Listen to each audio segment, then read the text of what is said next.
Hi, I'm Mark Blumenthal, Senior Polling Editor of the Huffington Post. Let's get one thing that's a little confusing out of the way first. I'm Mark, this is Paul. We have the same last name, but we're not related.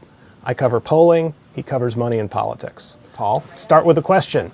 We're really just at the beginning of the delegate hunt heading into Super Tuesday, so there's a lot of the campaign left to go, yet we're hearing reports that Mitt Romney may be running out of money. Is that true? Well, I think that's a big concern for Mitt Romney's campaign, which is, he's raised over $50 million, which is far more than anybody else in the Republican race.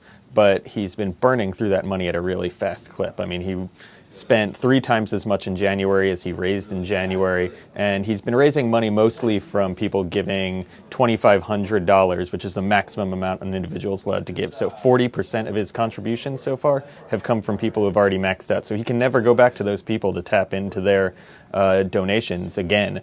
And if he keeps spending at that rate, 3 times what he's taking in, he could run out soon after Super Tuesday or even before then. Paul, what about the other candidates, in particular Rick Santorum? Can his campaign and his super PAC remain competitive with the Romney campaign going forward? And if so, in how many states?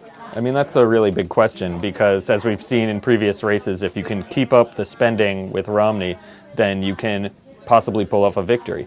And, it'll be difficult for Santorum, who's been running a shoestring campaign, to keep this going. He's been getting a lot of money into his super PAC. He keeps getting more, including a $1 million donation in January from a new donor who won't even say why he's giving the money. And they've been spending quite a bit. They spent quite a bit in Michigan. They're already putting down over $300,000 in Ohio. They're spending money in Tennessee. They're spending money in Oklahoma. And in some other of the smaller states, North Dakota, Alaska, Washington, that are going to be coming over the past week or the next week. So it's highly possible that Santorum could keep up pace in some of these important states. All right. It's a bit of a cliche, but it's true. If you want to understand politics, follow the money.